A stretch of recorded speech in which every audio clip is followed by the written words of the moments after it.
Hello, everyone. I'm Margaret, Machine Learning GDE, and today I'm super excited to talk about AI for art and design with TensorFlow Lite. So first, I will go over how we can use AI for art and design in general and talk about computer vision tasks, generative art and design, and some popular data sets of artists' artworks and UI assets, as well as some useful resources and websites. After a brief overview of TensorFlow Lite, and talk about how to implement TensorFlow Lite on Android applications and the latest TensorFlow Lite tools and resources, I will share with you some sample Android apps and tutorials created by the TensorFlow Lite team and the community. So art and design is really a very broad topic and a field. The arts could be a photograph, could be a sculpture, could be a drawing, could be painting, and the design could be like fashion design, product design, UI, UX design. So in my talk today, I will talk about some of these topics, but I won't be able to cover every single aspect of art and design. And for machine learning, AI and machine learning today, I will focus on computer vision, and simply because the art and design, a lot of it are images. And what computer vision is a way to help the computer see the images and perform a particular task. So I will go over all the computer vision tasks from simple to complex. And first of all, the image classification here, which you probably are familiar with, to identify the object in the image to a particular class. For example, we can identify if the painting is a particular style or is painted by a particular artist. And in this case, we're only identified just like one class. There could also be multiple classes and multi-label classification. An example would be a movie poster genre. For example, this poster, you can identify the genre as action and also sci-fi. And here's another example is feature extraction here, and which can be used to do like visual search. And visual search meaning you do not have to type in a particular keyword. You can just upload an image and then find similar images. For example, you can find similar fashion and clothing. And next, I will talk about the object detection. So instead of looking at one particular class or multiple classes, the object detection can identify one or multiple objects within the image and draw the bounding box, and locate the location and then draw the bounding boxes here. And an example here is to detect the UI elements in the UI design. And moving to an even harder task, which is segmentation, this is where we'll classify whether a pixel of the image belong to a particular class. And then finally, I will talk about the generative models, which is very exciting when we talk about design because it can help generating new images. It can help with super resolution, image to image translation, stylizing images, etc. So let's take a look at some examples of the generative art and design. And not sure if you heard of Deep Dream. This was an experiment in 2015 that visualizes the patterns learned by a neural network. Similar to when a child watches clouds and try to interpret random shapes, Deep Dream overinterprets and enhances the patterns it sees in the image. This was perhaps one of the earliest examples of using AI to create art. And then in 2015, we had the image style transfer, and this uses the neural network's feature extraction to apply the image style to the content image and come up with a combined image. And I have included a blog here called the 50 Shades of Meow, and you can see these are the images that got created using the style transfer technique, and they're quite colorful and beautiful. So now I will talk about the generative design using GANs, generative adversarial networks. So what are GANs? Generative adversarial networks have at least two network models which compete against each other, kind of like a chess game, in that one model will be responsible for creating images or stylizing images, and then the other model is responsible for critiquing and the images that get generated or stylized. So GANs are really fun, but very difficult to train. There are lots of GANs variations. I only included a couple of them here. And here's 2015 when GANs first came out, the original paper. And then the deep convolutional GAN here in 2015, GANs got improved with the deep neural network. And then later on, we also use conditional GAN to be able to generate images based on condition on a class. And so there are more of these variations I'll talk about in a minute, and there are many, many other more variations. So in 2016, there's this image-to-image translation GAN called the pix-to-pix. It's a type of conditional GAN, and you can see it's really cool. Like you can have sketches of a handbag, and then the model is capable of stylizing it into a colored or finished product kind of handbag, not just a sketch. And then you can go from day to night, black and white to color, etc. I have included a link to TensorFlow Lite, TensorFlow tutorial here in case you are interested in learning about machine learning and want to try out this how to train the model. One particular thing about this model is that the training data set must be paired. So looking at these images or the data here, they are exactly the same except in the style or the color. So it's like a paired training data set. In 2017, we had CycleGAN, which is very similar to pix-to-pix. However, there's an improvement is that the training data sets are unpaired, and you don't have to have the exact same pictures. And then here's the some of the examples. For example, you can input a regular picture or landscape picture, and then the output will be a Monet painting or Van Gogh painting. You can also go from winter to summer, and then you can convert from zebra to horses and apples to oranges, etc. And Big GAN in 2018, it was a large-scale GAN that generates high-fidelity class conditional images. So it was trained on really great hardware, on high-resolution input images, and the output images also have very good resolution. One of the main challenges with GANs is that you don't have a whole lot of control over the images that are generated. In 2018, NVIDIA research created StyleGAN that allows more fine control of the images. Like, for example, these faces that got generated, that the model you can control, the fine control, and control the pose, the face shape, age, gender, hair, skin color, etc. And some of the examples that got generated include faces, bedrooms, and cats. And here's another fun example.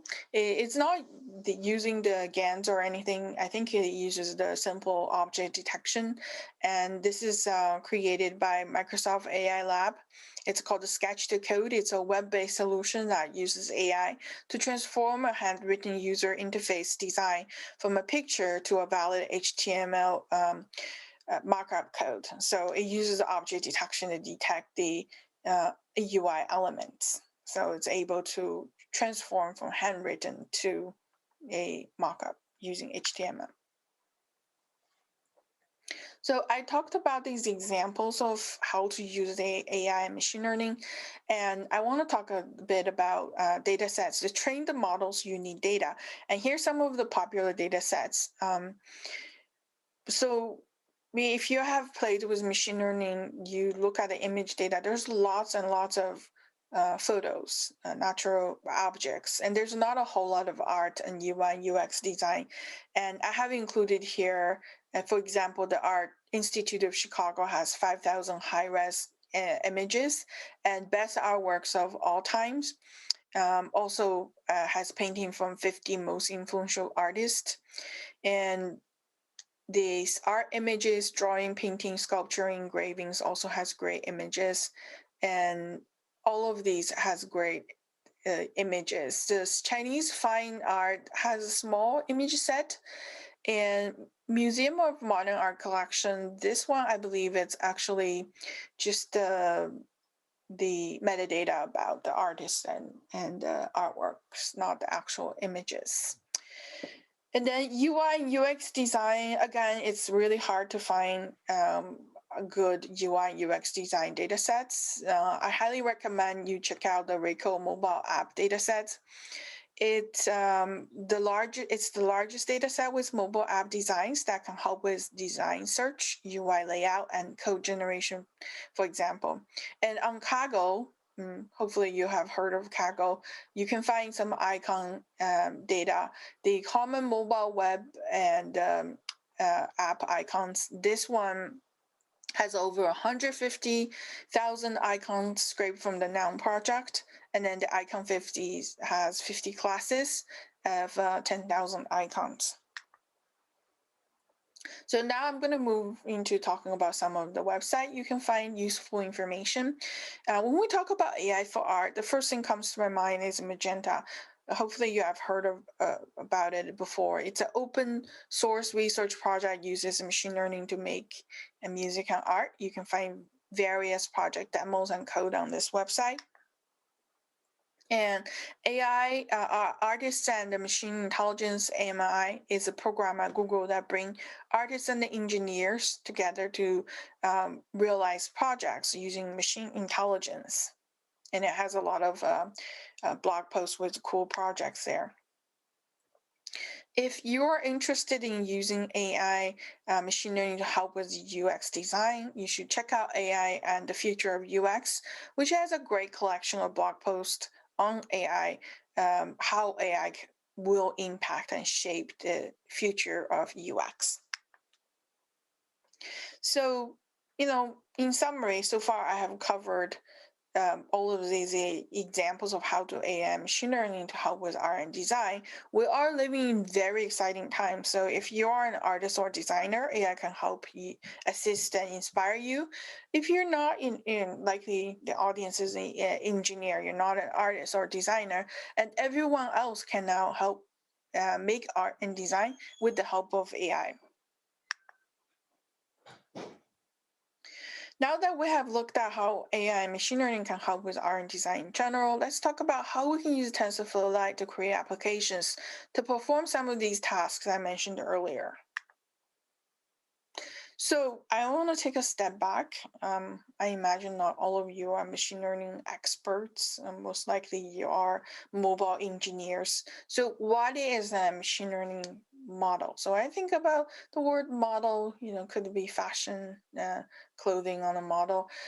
In reality, machine learning model is a complex mathematical function. It's a representation of learnings from training data. And it's, in case of the deep learning, it's a bit like a magic wand or a black box. And you train the model and you can use the model to perform a task on new data. So here is the end-to-end process if you were to use a framework such as TensorFlow 2.0 to train a model and then use that model. So first you need to have sensitive data, and then you can train a model and you can write the code with tf.keras, and you can use some other Python libraries to help you in the to writing your model code. And then after you train the model, you save it into a save the model or Keras format. And then you can deploy this model for inference, meaning to perform a task. And you can deploy that to cloud, web, mobile, IoT, microcontroller, edge TPU, et cetera. And before you can deploy to some of these platforms like mobile and IoT and small devices, you likely like your model to be smaller and faster, and you like it to be in a format to be able to do so. So why do we want to perform the machine learning inference on device? Not all the models need to run on device, but for art and design, it's all about images, or mostly about images, right? And then on device, it's all about the camera, because you can use camera to capture pictures, and then those can become the input to your models. So what is TensorFlow Lite? As I said earlier, if you want to deploy these machine learning models to small devices, mobile embedded, you need it to be smaller and faster, right? So TensorFlow Lite is a framework with a set of tools for deploying machine learning models to mobile and embedded. It has a converter to convert the model to a TFLite format. It has an interpreter, which allows you to, here is the interpreter where it will run in the apps to perform the inference. And then it has the ops and kernels and interface to hardware accelerations, and then a whole bunch of other tools that got added this past year, which I will talk about later. So how do we create an Android app with TFLite? So this is the end-to-end, if you want to do this from scratch, everything from scratch. Like you will train your model, you will write the code with tf.keras, and which has like 3 different ways of writing it. You can use a sequential model, which is the simplest way. You can use a functional model, which is more complex, and then model subclassing is most complex, but most flexible. So beginner, use the sequential model. You need more complex use case, use functional. If you're a researcher, you use the model subclassing here. So you train the model with tf.keras from scratch, and then you convert it to a .tflite format, which you will use the TFLite converter to do so.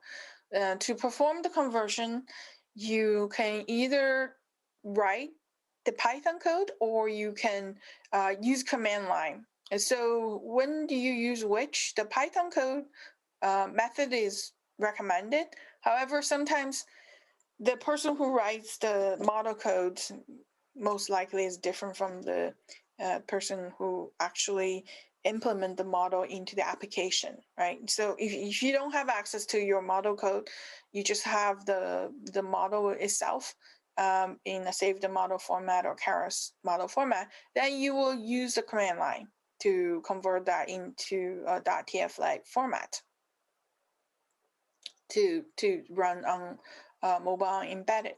Once you have a .tflite model to run it on Android, again, here are the steps, lots of steps. You will create the assets folder manually, and you place that file under the assets folder. you will update the build.gradle dependency to include the TFLite wrapper, and you will have an input image here. The input image can come from, say, a canvas. Like you can capture the gesture, use canvas and become a capture an image, or you can select an image from gallery, or you can capture an image with the camera. And so either way, you need to have an input image, and you need to also perform some pre-processing. So pre-processing means like when you train your machine learning model, if you're using certain, for example, if you're using black and white versus color 3-channel images, and you're using certain image size, all of that, you need to perform the pre-processing so that the images are in the right format that your model can consume. Then, in this case, we're talking about image classification. You will classify the image with the model, and then you do some post-processing, and then you display the result in the UI.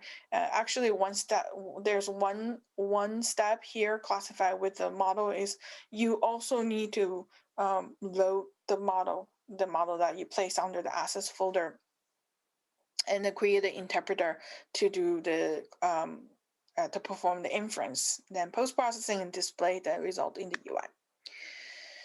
Okay, so what I just described to you is a very tedious process. The TensorFlow Lite team has created a lot of tools to make this process much easier. So let's first talk about the model training part. Hardly, I think very few people would try to train a model from scratch, unless you're a researcher, you are researching some algorithm. If you are a machine learning engineer or mobile engineer, chances are you're going to either download a model, or you're going to just try to get a model very easily, right? So teachable machine, this one, it has like a browser UI interface, and you just upload your images or sound, and you can do classification and post classification, sound and image classification. You can also use the model maker. This model maker, for this, you need to know Python. Like this one, teachable machine, it's a web interface. You just need to have your input data. With the model maker, you need to have the input data, but also you need to perhaps have some basic idea of Python. And under the hood, it uses transfer learning. Transfer learning itself already make model training much easier, but model maker makes it even easier. Like you just need to provide the images. The model maker will handle the image pre-processing, and then the model training, and then it will output a model for you ready to use to deploy. MLKit Auto ML Vision, this one is also a GUI UI where, but you have to use Firebase and MLKit, and you upload your images, and then it will train the model for you. It has some notification and allows you to pick and choose what kind of model size you want, and download that for implementing into your mobile application. And then finally, TensorFlow Hub, this is where you can just go and download a model ready for use, for you to use. There are different types of model format on TensorFlow Hub. It has TFLite, and this is our focus over our talk. But you can also download models that's in the save the model format, or in the TFJS format.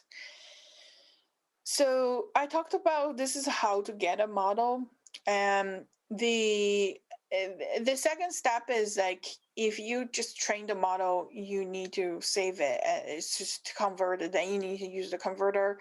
In some cases, you also need to consider to optimize your model, make your models even smaller, and quantization, and make it even faster, pruning. And there's a bunch of other tools under the optimization toolkit, which is more advanced topic. And then you also may want to benchmark the and profile the models after the conversion to make sure that the TFLite model that you have performs as good as the model you had before the conversion, but before you deploy it to mobile and embed it. Otherwise, if you have problem, try to implement that on Android. Sometimes you don't know if it's because your code is wrong on Android, or is it because the conversion process messed up the model. And also the benchmarking will give you an idea of how the model will perform. If you have several models to choose from, you can use the benchmarking tool to help you make that decision. And once you have you make a choice, you have a good TensorFlow Lite model, you want to deploy that to Android. As I mentioned earlier, there's lots of steps to deploy to Android, but these are the two tools that can help you make the deployment much easier. The ML model binding, it's part of the Android Studio tool. Like you can just go to Android Studio and then import a TFLite model, and then a ML folder is created for you automatically and include that model. And a class will be generated automatically for you to use the interpreter. So you can use it right away. So, 5 minutes, you can use this ML model binding. You don't have to do the manual creating the assets folder, place it there, manually write the pre-processing and post-processing code, etc. And the task API is really cool. This is a new tool that just came out recently as well. And this one's even faster than the ML model binding and covers more scenarios. It has image classification, object detection, and segmentation, etc. Like some of if you have tried to implement object detection and a segmentation on Android, there's lots of code to write to be able to use the model on Android. But with the task API, just a few lines of code. You still have to manually create an assets folder and place your TFLite models there, but really in terms of trying to use the model to perform a task, and in your Android app, it's really simple, just a couple lines of code. And one thing I want to mention is the People and the AI Guidebook. This is not TFLite tool, but this is like Google provides excellent guidance on how to design human-centered AI products. And I had the honor of helping to review the handbook before it was launched last year. And this is super useful when you try to use AI and machine learning, try to incorporate that into your mobile applications. So I just gone through the mobile and TensorFlow Lite on Android briefly. I think earlier there's another talk by Hoi Lam from Google. If you're interested in TensorFlow Lite itself or Android ML, you should check out that talk. Okay, so now let's look at some Android apps and tutorials created by the TensorFlow team and the community. And this one is very interesting. It's MLK digital ink recognition. It recognizes handwritten text and drawings and recognizes 300 plus languages of text models. And since now this talk is about AI for art and design, I want to talk about this auto draw emoji and shapes. I included the blog and sample app here, and the example here is like you can draw an emoji, and this app will recognize what emoji you're trying to draw and propose that emoji that you the finished product of the icon to your drawing. I have wrote a blog post earlier this year on TensorFlow Lite model maker that I mentioned earlier. This is a example of how to use TensorFlow Lite model maker to make icon classifier using the icons 50 data I mentioned earlier. And so this is really the steps and input. You can input with TFDS, Kaggle data, internet data, or your own data here. And then just a few lines of code that will handle the data preprocessing, model training, evaluation, conversion, everything, and then give you the output of the .TFLite model. One interesting about this output is that it has the metadata in there, which is ready for you to use. So the model is ready for you to use directly using the ML model binding from Android Studio. And this is a style transfer app by Google Arts and Culture. I included a link for the to the app for you to try it out. And pretty cool feature on style transfer.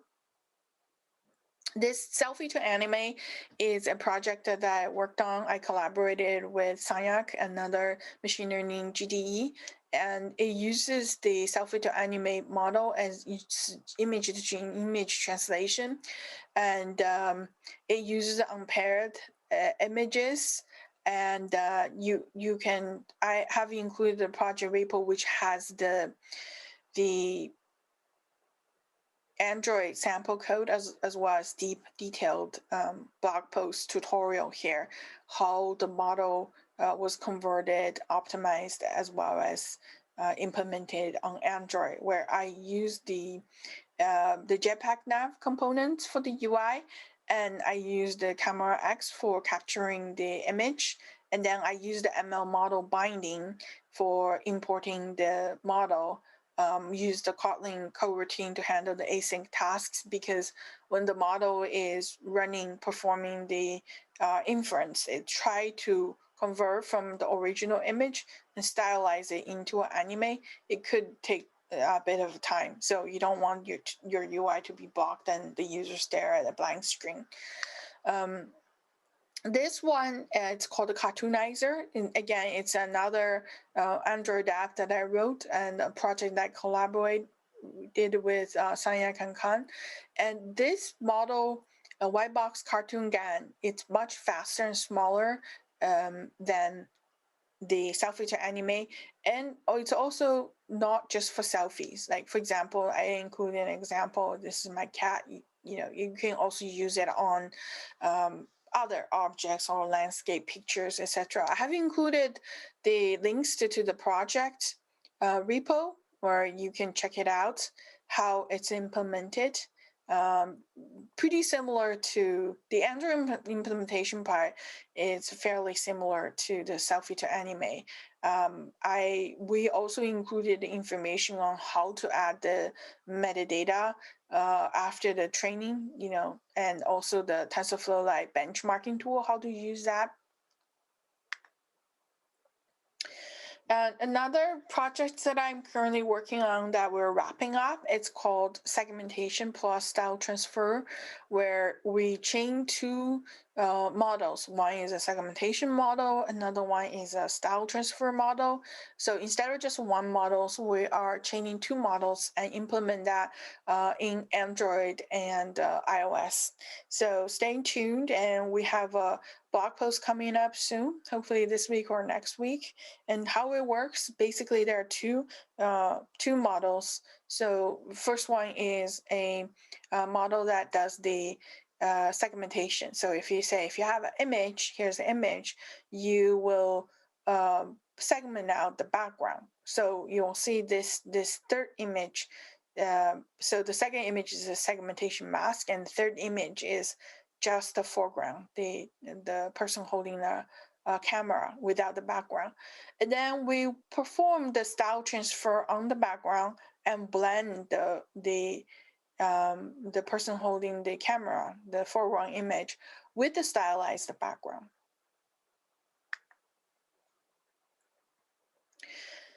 So I hope that you're impressed by some of these tutorials I shared with you.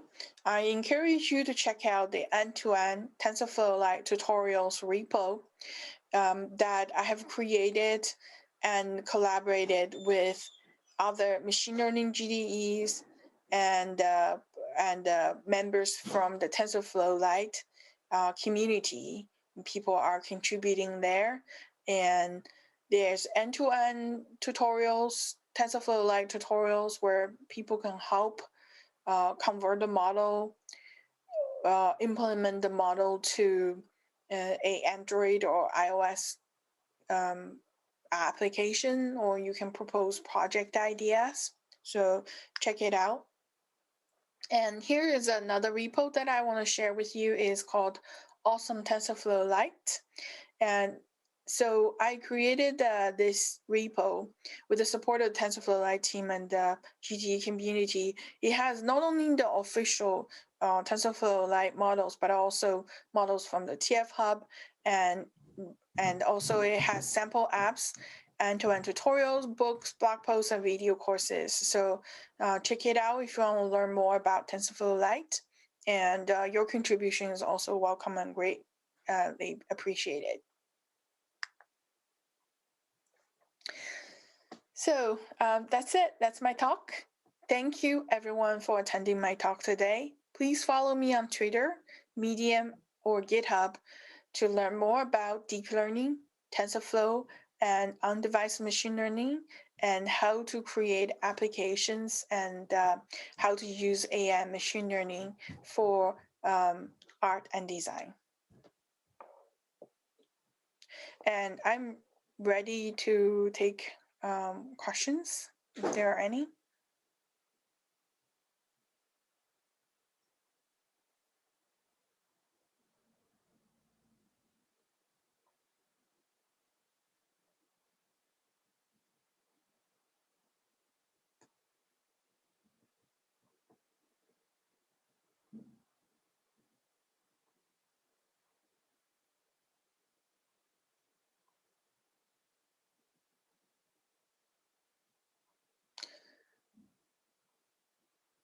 Are there any questions?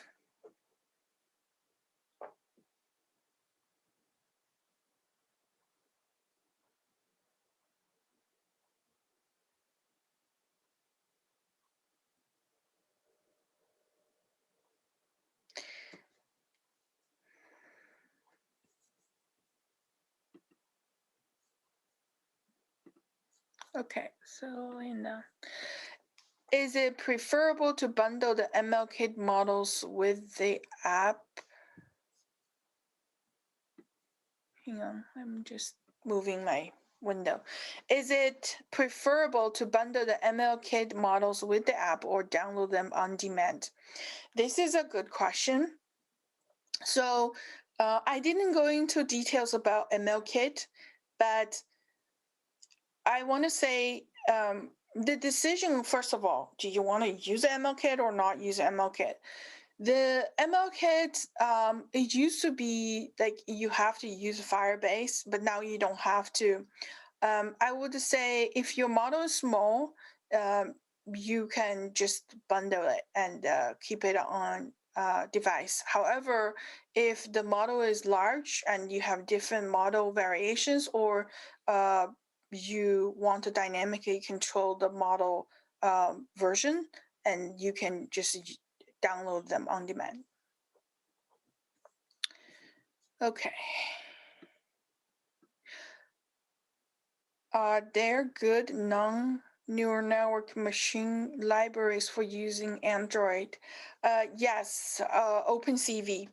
OpenCV is very good for computer vision. Not all the computer vision problems need to be solved with neural network.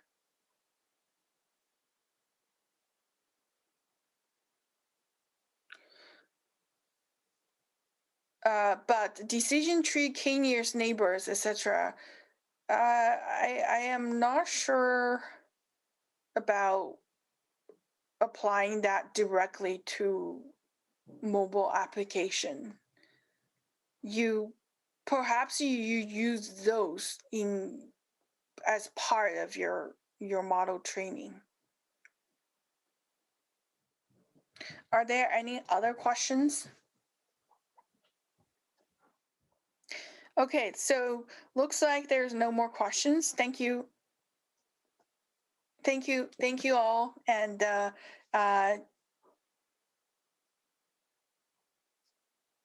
okay, so yeah, it's great if you check out the end-to-end projects. So that's good.